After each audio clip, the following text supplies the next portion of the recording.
Hi everyone, it's Heather. Welcome back into the Paper Castle. This is part 2 of my garage sale haul for the weekend of April 29th and 30th. And I'm going to start out with my coffee mugs, because you know I always buy coffee mugs. I found this one at a sale for 50 cents. Really pretty. Even the handle's decorated.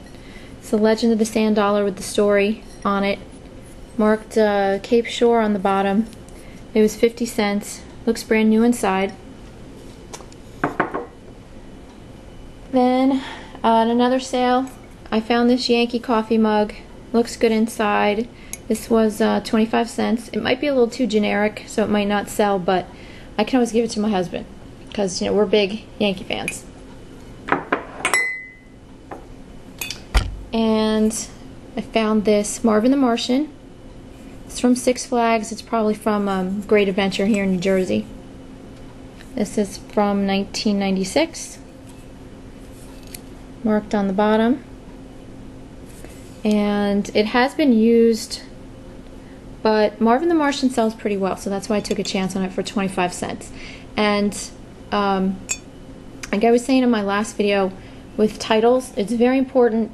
You know, I wouldn't just put Marvin the Martian in the title for this. I would also put Looney Tunes, because a lot of people are also going to search that. Then finally, the last mug I bought is a vintage shoebox greetings Hallmark mug. In the original box, it's from 1987. And it says, "I'm through with love. Fortunately, there's still sex." So, I don't know if this will sell or not. It was 50 cents. But brand new, never been used. And if it doesn't go, I have a few people I know that I could give this to. And let's see. Okay, went to another sale and found this Fitz and Floyd set of salt and pepper shakers. These have 3 pluses going for them. We've got the original Fitz and Floyd box. They're Fitz and Floyd, which is a good name.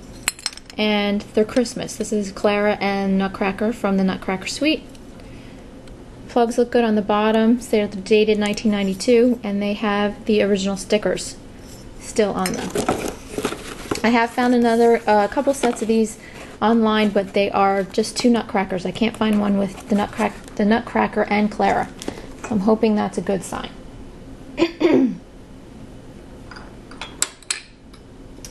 Found some shot glasses. Usually I don't buy shot glasses, but these were $1 a piece. There's this Cheers glass from 1993. And the reason that I bought them was because these 2 were vintage. This is an Indian, it says How. And then this vintage Las Vegas one. It's not that old because MGM Grand is on here, but a lot of the casinos on here have now been demolished. And I've had some good luck in the past selling vintage souvenir Las Vegas items. So I'm probably going to sell those in a lot together. And at that same sale, I picked up this little turkey. He was sitting in a box of stuff marked free. The reason I picked him up, I'm not sure if he's a planter. I think he might be a little planter or a candle holder. Is because he's vintage Hallmark. And I figured for free I'd give it a shot. I know there's a lot of people that they don't just collect Hallmark ornaments, they collect Hallmark, you know, everything. And the same place I found the turkey, I also found this perfume. This is Halston Knight perfume spray. Not much, it's only a 0.25 ounce, but it was $2. It's full. I can't find any of these little purse sprays online, so I'm hoping that's good. The 1.9 ounce bottles are selling. The lowest price I've seen them sell for is $70. So since this was 2, I'm hoping to get 10 to 20 out of it. But we'll see. But I always buy perfume. It doesn't matter if the bottle is full or not. If it's 3/4 full, half full, even if it's empty. If it's a decent price, buy it. Because there are people that just buy the bottles. They collect them. I got some hardware, got some drawer pulls. They're not the best. They're, you know, kind of cheap base metal with a brass finish from Taiwan.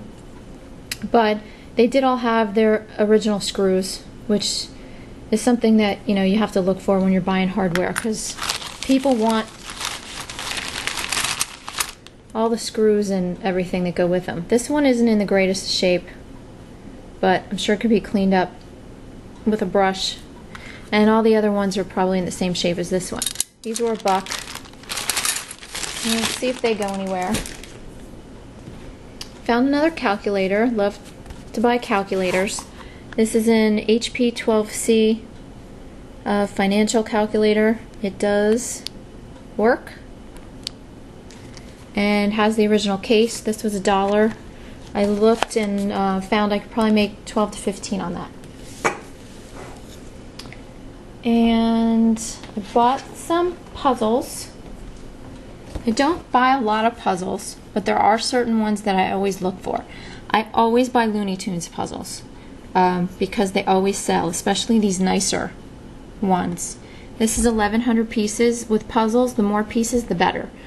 I've done some research. If you can find puzzles that are 2,000 to 3,000 pieces, usually it doesn't even matter what the picture is. They'll usually sell, because people that are really into jigsaw puzzles, they like the challenge of the bigger piece puzzles. So look for those. Look for Looney Tunes. And also there's another puzzle line that's really popular. It's called Buried Blueprints. It's kind of a treasure map type of puzzle. I've never put one together. I don't really know the story behind them, but I have bought 2 of them in the past, and they've always sold for anywhere from $20 to $30. Some sell for less. It depends on which one it is. There is a kids line of Buried Blueprints. They don't really sell very well, but the adult line, they do sell well. I even saw one time go for $400. I almost fell on the floor. I wish I had found that one. I found this other Looney Tunes puzzle. Same thing, 1,100 pieces with the diner scene. I'm thinking this might be the more popular one. And I was told they have all the pieces, because I'm not going to sit there and count 1,100 pieces. This is a piece I forgot to show you from the things I bought on Friday. Found this wall clock. This was $5. And, oh, the puzzles were $1 a piece. The calculator was $1 a piece. I don't know if I said that. The clock I bought because of the signature right here. It's hard to read, but it says Graves. Michael Graves is an architect slash designer. Very, very popular. His stuff is collectible. He did a whole line of stuff for Target. I don't know if he still designs for them or not. But it was in really good shape. And when I got it, the battery was leaking. Battery compartment needed to be cleaned up. So I did that. Popped this new battery in. It didn't work at first. I jiggled it a little, and as you can hear, it works. So there aren't any other ones like this on eBay. There are some other clocks by him, but none like this. So fingers crossed that I'll make a profit on that. He is known for like his teapots. He's in tea kettles. I've sold those before too, and those are always a good seller. Then Ohio Treasure Hunter, you'll appreciate this because I know you probably would have jumped all over this, although he's not selling as well as I thought he would. This is a vintage 1960s Flintstones Bam Bam doll. He has his original loincloth. He's missing his club, and as you can see in here, he's a little dirty. I've been trying to clean him up with one of those Mr. Clean Magic erasers, and his hair needs a little help. But I'm hoping because he has the original clothes, I'll at least make $10. It says Hanna-Barbera Productions on the back.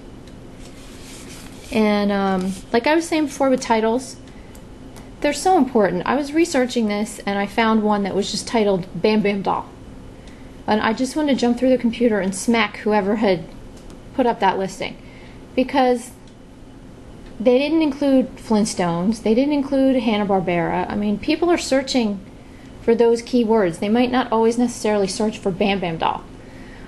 So that's really something to remember when you're listing your items. But I'm just hoping to get my money back. But, you know, you live and you learn. But I still think he's really cool. And this was something unusual. I didn't know what it was at first, and then before I left, I thought I had figured it out, and I ended up being right about it. But I got this. I know it's really, really weird looking. But the reason I got this knife was because it says Sweden right here. And I always buy anything, you know, Scandinavian. Plus, I just thought it was one of the weirdest looking things I'd ever seen. It was 75 cents. The blade up here is pretty sharp. And as I was holding it and walking around, I kept trying to think about what it could be used for, and then finally the light bulb went off and I thought, well, maybe it's a fishing knife, because I figured you could gut the fish with this blade and scale it with this. So I went up to the guy to pay, and I figured I would ask him and see if he knew for sure what it was. And I said, you know, do you know what this is? He goes, oh, I have no idea, He goes, I think it's for some kind of like citrus fruit. And I'm thinking to myself, what kind of crazy citrus fruit are you eating that you need a knife this, you know, involved? But I went home, I researched it. It did turn out to be a fish knife. And the funniest thing is that the guy selling it, all he did the whole time I was there was talk to other people about what an avid fisherman he is. You know, fishing all the time. So it just cracked me up. That's why I didn't open my mouth when he said citrus fruit, because I figured if I told him fishing knife, he might keep it for himself. Okay, the other thing I found was this vintage hacky sack. This was only 5 cents, and yes, I know it looks a little beat up and everything, but I took a chance because it was a nickel, and came home and found out that these sell for about 10 bucks a piece. Even, you know, as beat up as this one is, you know, all the other ones were beat up too. So, not too bad for a 5-cent purchase. So keep your eyes out for these. And last but not least, I have 2 more things. This one's kind of interesting. I don't know how this is going to sell. I think it should go pretty well. This is, and I just said the other day that that I'm going to stop selling prints and, you know, frame things because of the glass, but I had to buy this one because it was just really unusual. This is from the America's Cup back in 1992. This is all the New Zealand pins, and then you've got this big metal badge down here from the 28th America's Cup race, the New Zealand Challenge. It's matted really nicely. Everything's in really good shape, and it's a limited edition 18 out of 250.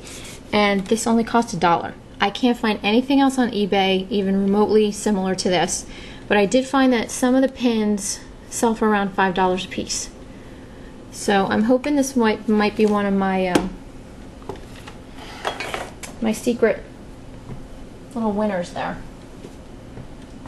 And this was my last purchase. This is a New Yorker book of dog cartoons, but I did not buy it because of that. I bought it because of who makes it.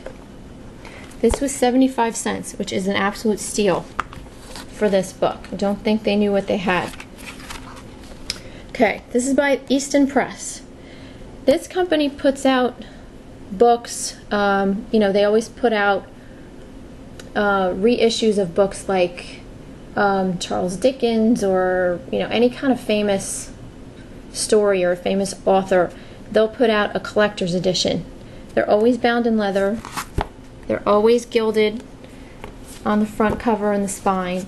They always usually have these moire fabric end papers, gilded pages. They're gorgeous. They're very expensive. Kind of like the same thing as like a Franklin Mint or Danbury Mint.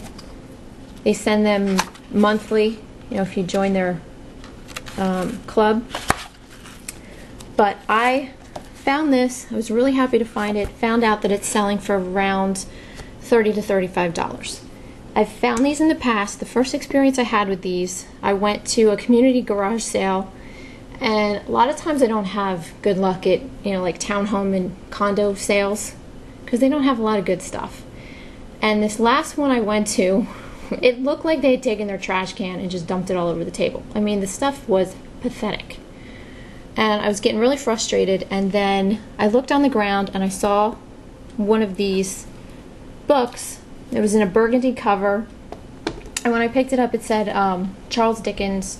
It wasn't one of his more famous stories, but it was in really good shape, and then below it were like 4 cardboard boxes that were around the same size, and found out that there were 4 more books in the same Dickens series. And I asked the guy, I said, how much? And he said, you can have all of them for $3. So I bought them all, I took them home. I was hoping, I'd get something out of them, and it turned out that they sold great. I made over $330. I sold them all separately and made over $330. So if you can get your hands on these guys, buy them. I usually try and get them for, anywhere from $10 and under. I will pay $10 for these because they're definitely worth it, and I've sold every one that I've ever gotten my hands on. So that is it for today. I know I've babbled on, and this was a 2-parter, but had a lot of different things. At least I didn't bore you guys with Bibles again.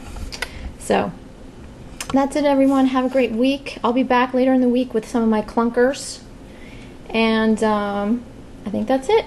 So thanks, everyone. I'll talk to you soon.